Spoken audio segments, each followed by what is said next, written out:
Il y avait grande parade sur le bord de mer hier. C'était à l'occasion du lancement de la 13e édition de la fête des cultures en présence du Premier ministre, chef du gouvernement Raymond Donsima. La lutte contre le grand banditisme doit être l'affaire de tous. Léon Mistaud, commandant en chef des forces de police nationale, rencontre les chefs des quartiers de Libreville, citer leur implication dans ce combat contre le grand banditisme. François Ndongou était à la Cour constitutionnelle, auditionné par l'institution sur l'état d'avancement du chantier sur la biométrie. Mesdames et messieurs, bonjour et bienvenue dans ce journal en direct du studio Albertine Koubaoussou. Bonjour et bon appétit si vous êtes à table. Lancement hier de la seconde phase de la fête des cultures, ouverture de la fête des cultures. Le boulevard Mer servait de scène, réunit le monde de la culture, oui, la grande culture, la culture institutionnelle, culture diplomatique, culture politique en présence. Premier ministre du gouvernement, comme je vous le disais en titre, Raymond Donsima, Yves Oyonne, Arnaud Munger, compte rendu. 3 jours suffiront pour la célébration de cet événement des cultures. Dans cet homme est l'initiateur. Aux côtés du Premier ministre Donsima, Paul Mbabessol est venu se joindre à plusieurs autres personnalités, amis de la culture et partisans de l'interculturalité pour la paix.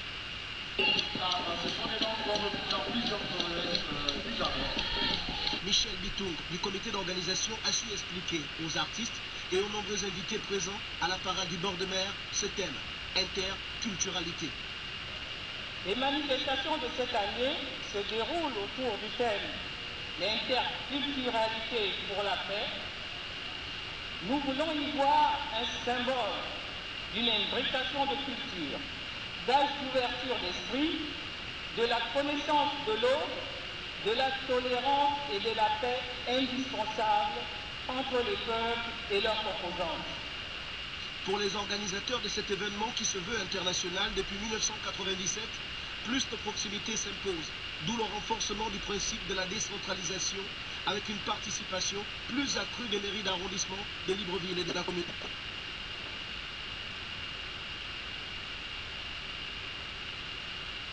Cette heureuse initiative, l'occasion d'enraciner la fête dans le quartier, de favoriser les échanges directs entre les communautés nationales, étrangères, mieux de favoriser l'accès de tous à la culture. Qu'ils en soient remerciés.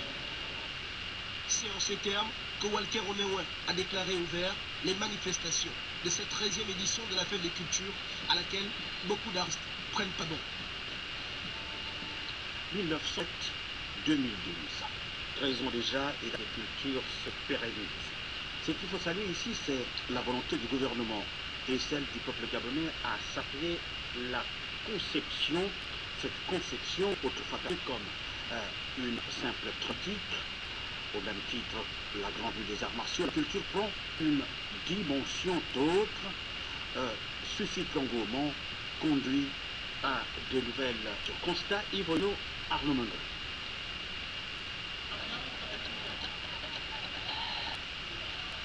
Entre conférences du cinéma, parade et autres animations, la 13e fête est entre sa phase vive. Ce jour bonheur des férus. Je suis content, mais c'est la première fois que je vis la fête au Gabon. Pour les danses traditionnelles, ça me rappelle elle-même, par exemple, comme le mécan que j'ai, c'était très constant. Centralisation oblige, les arrondissements de Libreville et d'Ovendo ont été mis à contribution. Pour leur culturalité, qui aura inspiré chacun à son niveau. Nous dans le Mangal, das Mangal, c'est une réjouissance, ça se lance sur un banc. Plus de monde, plus d'ouverture. Vous voyez, si on a invité le graffiti, c'est rien, mais il faut aussi qu'on invite d'autres disciplines à pouvoir s'exprimer. Parce qu'il faut dire que la culture elle est vraiment diversifiée. Il n'y a pas que les danses traditionnelles, il y a aussi les danses modernes et tout le reste. Dans les différents stands, les exposants manifestent et chacun apporte du sien. Préparez tout le ministre, là, avec nous. On va entrer là, mais il n'y a même pas d'abonnement les sandwichs. Mais il reste que de 1997 à 2012, beaucoup d'eau a coulé sous l'eau et les artistes se font plus exigeants. Avant la fête de culture, on pleurait même quand il y a la paix, quand le dimanche arrive, on dit de rentrer chez nous, mais aujourd'hui, on est pressé de rentrer chez nous parce que vraiment, nous ne sommes pas contents de l'organisation présente. Pour Paul Mbabessol, l'initiateur de la fête des cultures, il faut malgré tout continuer à avancer. Il faudrait que nos manifestations culturelles ne soit pas seulement chorégraphique. Il faudrait également qu'elle soit de nos inventions, de tous les ans, parce qu'il y a dans les villages des inventions qu'il faut faire connaître à tous les Gabonais.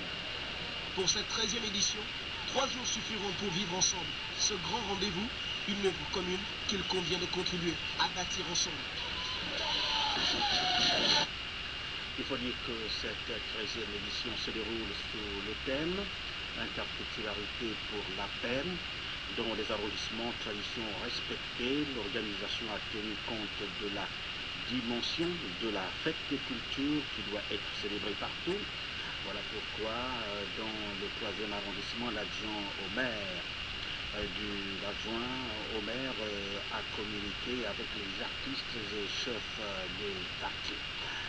Bientôt, l'implantation des services de régulation des transports urbains dans la commune de Libreville. L'initiative des autorités municipales rentre dans sa phase exécutoire pour rendre fluide la circulation routière. Jacques Fourier Mangumba, Maloulou Thierry Aldo Mandaka. La mission de cette équipe à pied d'œuvre sur le terrain est de répertorier les différents sites devant servir de zone d'embarquement et de débarquement. Nous savons ici que le maire de Libreville a un souci, c'est celui de faire attrait à la bonne politique pour le transport urbain dans la commune de Libreville. Cette démarche que nous venons de lancer consiste à la fluidité du transport et la bonne régulation du transport afin que les usagers puissent prendre les taxis, bonnes et uniformes et éviter les tracasseries, l'insécurité que nous constatons aujourd'hui dans la ville de Libreville. Cette démarche intervient au lendemain de cet arrêté municipal accordant l'exercice de l'activité de gestion des sites d'embarquement des personnes dans les véhicules de transport urbain. La raison de notre présence sur le terrain aujourd'hui, c'est d'abord une prise de contact avec les opérateurs existants, que je peux appeler informels. Et nous avons eu l'autorisation de la mairie, c'est-à-dire nous avons un arrêté qui permet d'exercer. Nous ne voulons pas chasser des gars, au contraire. Nous voulons harmoniser nos communes afin qu'on puisse, quelque sorte, bannir l'anarchie. On sache quoi. De rendre plus fluide la circulation, mais également gestionner les embouteillages. Observer ça. Inapproprié, ça dit que être reconnu. Au moins, je saurais que là où je suis en train de travailler, en cas de n'importe quoi, je peux compter les gens pour santé par rapport au fait qu'ils connaissent c'est ce que j'ai choisi de faire comme boulot à l'avenir. Par rapport à la décision que je demande la meilleure, il faut d'abord attendre les grands qui sont censés nous que je leur tienne la situation. Clair et dans un langage franc et direct, les agents municipaux, ceux de la CIR et de l'agence privée de régulation des transports ont codifié les transporteurs sur la nécessité d'une telle initiative sur les 7 grands sites retenus. Dans un prochain, les transporteurs seront seulement identifiés à travers d'un gilet code, éviter les désordres venus gênants dans l'hôpital. Le cas récolte le distinct. Oui, de faux agents municipaux arrêtés les éléments de la police judiciaire sur leur avenir hier les barreaux avant d'être présentés les juges. Les président de l'État avait l'habitude dans la zone du Pékaoui, muni de faux badges et de ordres de mission, reportage, Eric Nzinguinga et Jean de Dieu Mamboundou. Bas les masques aux agents contre qui écumaient le Pékaoui. Les imposteurs ont la main dans le sac les éléments de la police judiciaire. Le sol du groupe était un agent municipal. Un réalisme tactique et une habileté manœuvrée. Il utilisait un ordre de mission et un faux badge. C'est à bord de ce véhicule et avec l'aide de ces 3 comparses qu'il opérait. Je n'ai pas fait le contrôle. Les gars d'après, ils m'ont palpé. Après, ils m'ont dit, on va te faire la honte. Ils m'ont fouillé. Ils m'ont pris tout. C'est là ils ont découvert les papiers là, en bas de ma voiture, les trucs. Ce propos insincère qui relève du mensonge pathologique ont été battus en brèche par ses acolytes. Arrivé en route, on était embêtés. Au moment où on décolle encore, on arrive à l'échangeur IAI. Il me demande de garer, il descend. Mais normalement, ce qui fait en sorte que la PJ arrive parce qu'il y avait le gilet devant. Le gilet de la mairie était posé au tableau de bord. Donc c'est comme ça que les agents de la PJ arrivent, ils demandent est-ce que c'est la mairie? Il dit oui. Non, en fait, lui, on l'accompagne, tout simplement. Lui il descend, il va, je sais pas, il se présente comme il a l'habitude de faire, de parler, je sais pas. Il se présente comme agent de la mairie. Nous, on est là. Et à la fin, il peut te remettre 2000 francs, 3000. La mairie de Libreville exprime son indignation vis-à-vis de la recrudescence des actes d'imposture qui déshonorent son image. Ces agents municipaux n'appartiennent pas à la mairie de Libreville. Parmi ces malfrats, il y a un qui était un de nos agents qui malheureusement ne fait plus partie de nos effectifs depuis un moment déjà. Exerçant dans ce domaine d'activité, pendant qu'il était agent municipal, donc il a continué à le faire, sachant qu'il ne fait plus partie des effectifs de la mairie de Libreville. Donc la mairie de Libreville s'est saisie du dossier en portant plainte à ces malfrats. Pendant que certains jeunes cherchent à s'intégrer socialement et professionnellement, d'autres s'adonnent à la fripouillerie pour gagner malhonnêtement leur sombre vie. Ils devront compter avec la justice. Et puis, allons au CS à présent. L'élection des membres du Conseil économique et social avait lieu hier à la primature. En entendant les résultats, les temps forts du déroulement de cette opération avec la presse de la primature. Donc nous souhaitons que les choses, du moins ce vote se passe dans le calme. Ceux qui éventuellement auront des recours pourront le faire après.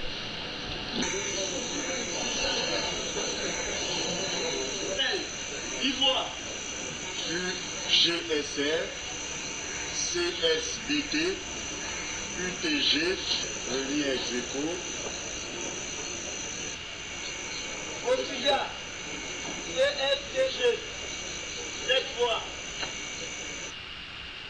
Le problème de l'insécurité était au cœur de la rencontre entre le commandant en chef des forces de police nationale et le chef de quartier. Occasion pour le général Léon Mistoul d'inviter les auxiliaires de commandement à une collaboration franche pour endiguer le phénomène. Jean-Augustin Zengui, Victor Moulunga. Il ne se passe plus une semaine sans que l'on enregistre des cas d'insécurité dans les quartiers de Libreville et ses environs. C'est donc pour endiguer ce phénomène qui devient de plus en plus inquiétant que le commandant en chef des forces de police nationale a invité les auxiliaires de commandement, ceux-là même qui ont à charge au quotidien la gestion des populations, à poser les jalons d'une coopération fructueuse afin d'éradiquer ce phénomène. Vous êtes les relais de l'administration gabonaise, dont nous sommes les représentants. C'est pour vous dire que des opérations de police de grande envergure pour lutter contre cette insécurité sont déjà entamées par nos services et seront régulièrement organisées dans vos quartiers, dans les arrondissements de Libreville. Mais la sécurité étant l'affaire de tous, les chefs de quartier, vous êtes des partenaires incontournables qui doivent renseigner la police. À ce titre, vous devez vous impliquer pleinement dans cette lutte. Je vous invite pour cela à collaborer efficacement avec nous, en signalant tout mouvement et tout individu suspect, tout acte délictuel. Les chefs de quartier qui apprécient la rencontre sollicitent cependant de la police plus de patrouilles de jour comme de nuit. C'est la première fois que nous sommes invités par le commandement en chef. Je dis que c'est une bonne initiative. Si on pouvait continuer à nous appeler, c'est bien et le travail serait meilleur. En tant que chef de quartier, nous souhaitons que la police nous soit toujours plus proche. C'est-à-dire qu'à chaque intervention de notre part, de la part des chefs de quartier, la police intervient aussitôt. Oui, peut que la présence des corps de police, que la présence soit effective tous les jours, parce que c'est trop l'insécurité. C'est trop. Il faudrait la présence des corps de police. Il faut bien. Les jours comme les nuits. Cette collaboration franche entre les chefs de quartier et les forces de police nationales devrait permettre de traquer ces hors-la-loi qui écument nos quartiers en toute impunité. Le projet d'organisation des prochaines élections sur la base des données biométriques tel que souhaité par la classe politique gabonaise est en bonne voie. C'est ce qui ressort de l'audition à laquelle le ministre de l'Intérieur a été soumis. C'était il y a quelques jours à la Cour constitutionnelle. Jean-Steve Touveleli, Arnaud Menga. À travers cette rencontre, la Cour constitutionnelle a souhaité prendre connaissance du niveau d'avancement du processus devant mener à l'instauration de la biométrie dans l'organisation des futures échéances électorales. Monsieur le ministre de l'Intérieur, qu'il y a un peu plus d'un mois, la Cour vous avait invité à faire le point relativement à la mise en œuvre de la biométrie dans le cadre des préparatifs de la prochaine l'élection des membres du conseil départemental et du conseil municipal. Vous nous avez donné quelques indications à l'époque. La loi électorale avait déjà été modifiée. La loi relative à la protection de l'intimité personnelle était là aussi adoptée par le Parlement. La Cour constitutionnelle est impatiente de connaître ce que vous avez déjà pris comme disposition. Le ministre de l'Intérieur s'est montré rassurant quant à l'évolution du projet qu'il a la mission de traduire dans les faits. Je peux affirmer ici, Madame le Président, que ces trucs que vous avez indiqués à ce temps sont remplis. Et nous avons modifié le code électoral. Nous avons un cahier de charge avec les experts gabonais, puis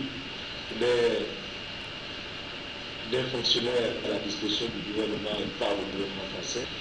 Nous avons l'appel d'offres, une consultation simple parce qu'il n'y a pas 50 prises dans le monde qui est secteur.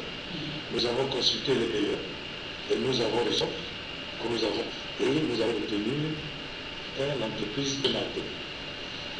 Nous sommes tombés là avec notre employeur pour voir comment mettre en place la biométrie en République gabonaise, aussi bien pour les élections que pour un certain nombre d'aspects de la gestion de nos citoyens en République gabonaise. Et cela a été acté dans le marché que nous avons signé avec G22. Je peux vous affirmer ici, Madame le Président, que le calendrier que j'avais indiqué reste de mise. Cependant, quelques étapes doivent encore être franchies avant les premières opérations d'enrôlement. Nous pensons que la formation des formateurs et les agents qui seront chargés de procéder à l'enrôlement des compatriotes pour constituer cette liste électorale à la base de données biométriques, cette formation devait commencer à partir du mois de juillet. Le mois de juin, c'est le mois de spécification, donc toutes les discussions que je vais avoir avec la classe politique, comment ils se feront avoir la liste électorale, l'interroge dans cette électorale, quels sont les matériaux ajoutés à la table d'électeurs, est-ce qu'on va mettre des symboles, je ne sais pas, mais c'est à convenir avec la classe politique. Nous pensons terminer cette période, je pense, jusqu'au première quinzaine du mois, première quinzaine d'août, on va terminer, et en septembre, nous pensons effectivement démarrer là. Jean-François Zongou était lors de session accompagné de son ministre, du président de la Sénat en charge du budget et de celui en relation avec les institutions constitutionnelles. Ils sont, chacun à leur niveau de compétence, impliqués dans le processus de mise en œuvre de la biométrie. La victoire du Sénat des réformateurs de la majorité présidentielle gabonaise sera la tenue de son troisième pré-ordinaire, au-delà des innovations, au-delà de quelques remontées. Ce troisième congrès qui serait au 3 juin est confirmé une nouvelle fois. Jean Boniface, assis à la tête de parti pour l'initiative, avec à regarder comment ça se déroule les problèmes avec Alain Tesson-Ogoula et Joseph Biogay. Le transport, l'hébergement, la restauration, les militants qui viendront de tout le pays répertoriés dans les coûts. Même CLR n'a invité à l'Assemblée nationale, issu des dernières législatives, Jean Boniface Assélé, le président de ce parti politique de la majorité présidentielle, est conscient futur. Le congrès est un congrès qui devait se tenir tous les 5 ans. Nous avons eu 2 années pour des raisons que tout le monde connaît. Nous allons expliquer, mais la réunion de ce soir, c'est un petit peu le programme du congrès avec les commissions qui ont été mises en place pour que demain, si tout le monde est au courant, chacun se prépare pour que le congrès soit une réussite. Selon les statuts du CLR, un congrès extraordinaire doit se tenir en fait de bilan sur le terrain. En rapport justement avec la tenue de ce congrès du cercle réformateur, le président du comité d'organisation, d'ailleurs Assomou, a fait une déclaration, cette déclaration qui suit, il est au micro de Joseph Lyoté. Sous la direction du camarade Jean-Boniface Assélé, le Centre des livreurs et formateurs CLR vient de commémorer ses 18 années d'existence. Cette longévité, riche en couleurs, nous a laissé l'opportunité avec d'autres mouvances et partis politiques d'apporter notre contribution, somme toute modeste, à l'épanouissement de notre jeune démocratie par la participation au débat politique contradictoire en vue de garantir la vie, la liberté et le bonheur de nos compatriotes.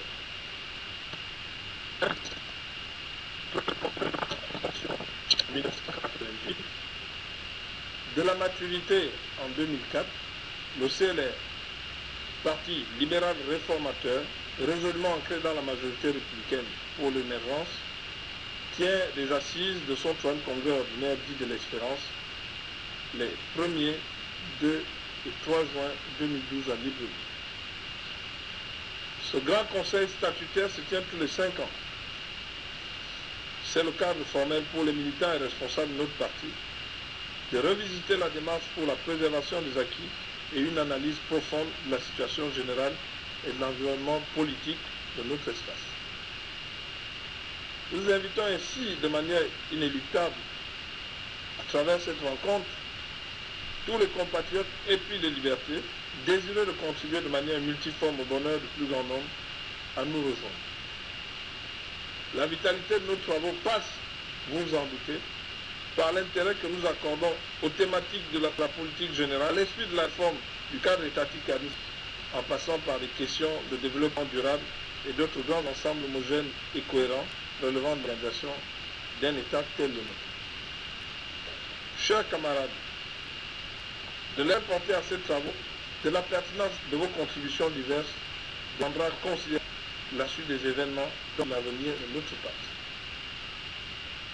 Le renforcement des capacités des agents de sûreté et du navire de la marine marchande a eu lieu il y a quelques jours, à Libreville. Le compte rendu ici avec Nzindi. Cette rencontre qui s'est tenue au méridien Rendama a indiqué que la sûreté des transports maritimes est importante en termes de protection des populations et de l'activité économique contre les attaques illicites et d'autres actes malveillants vis-à-vis des navires et installations portuaires. Au regard des mesures prises au Gabon, tant par l'administration maritime que les gestionnaires des installations portuaires et des navires, il a noté des avancées significatives dans la mise en œuvre du CODES. Toutefois, d'autres actions doivent être prises pour mettre certaines de nos installations portuaires aux normes du DICO. Pour notre jour, d'échanger STEM et des modules de fonction aussi différents, se rapportant à la sûreté des navires et des installations portuaires, tout l'encadrement des intervenants nationaux. Les exposés et les présentations faites vous ont sûrement impliqué une véritable culture de la sûreté et apporté des réponses simples, application pratique à nos préoccupations en matière. Les échanges fructueux qui s'en sont suivis vous ont probablement édifié sur les aspects essentiels de la sûreté marine par le code ISPS.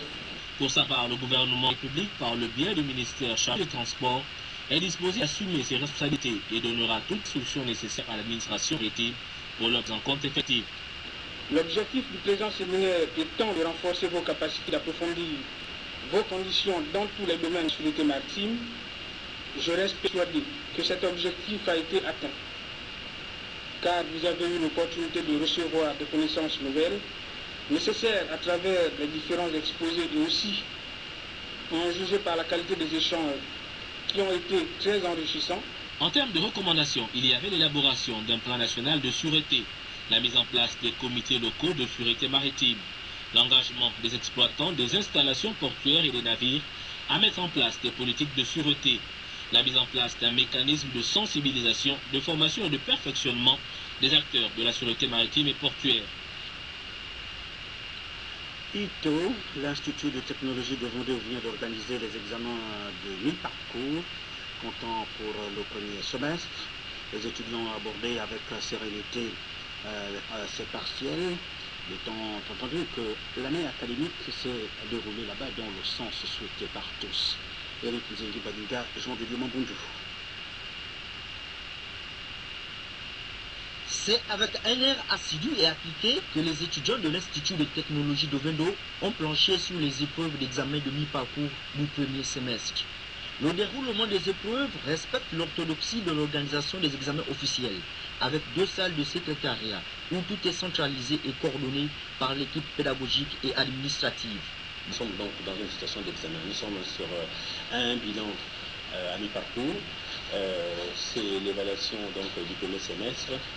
Et cette évaluation, évidemment, concerne les filières industrielles et les filières tertiaires. Parmi les filières industrielles, nous avons le bâtiment, nous avons les pôles techniques, nous avons l'informatique réseau, nous avons la maintenance industrielle. Nous avons également aussi le système processus de valorise. Nous avons cette filière qui est ici, qui concerne les filières industrielles. Maintenant, les filières du tertiaire, nous en avons 6. Les 6 sont informatique de gestion, assistant vert, assurance banque, transport logistique, comptabilité, gestion des organisations. Depuis le début de l'année académique, les cours ont été dispensés avec une application soutenue à l'Institut de technologie de Vendo. La restitution et l'évaluation des connaissances sont en adéquation avec le contenu des programmes. On peut dire que les épreuves reflètent le contenu des cours parce que on a vu le contenu qu'on a donné, ça reflète vraiment ce qu'on a enseigné.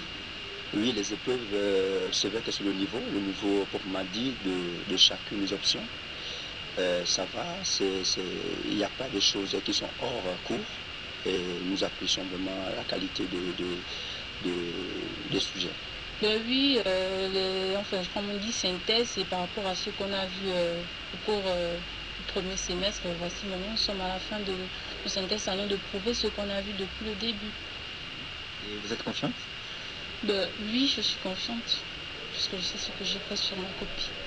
L'année académique s'écoule comme un long fleuve tranquille à l'Institut de technologie de Vendo, contrairement à d'autres établissements supérieurs où oscillations et soubresauts perturbent le déroulement des cours. C'est la fin de ce journal et on rappelle les titres qui l'ont constitué. La 13e édition de la fête des cultures, lancée hier à travers une grande parade sur le bord de mer en présence du Premier ministre du gouvernement de ce monde, aussi. La lutte contre le grand banditisme, affaire de tous, Léonis Toul, commandant les forces de police nationales réunissaient chez les libres pour solliciter leur implication dans ce combat contre le grand banditisme.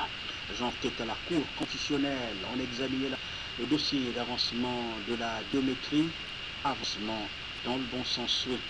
Mesdames et messieurs, la démocratie est belle demoiselle, souvent baptisée, façon pauvre. Merci d'avoir suivi ce journal. Restez à l'écoute du drama.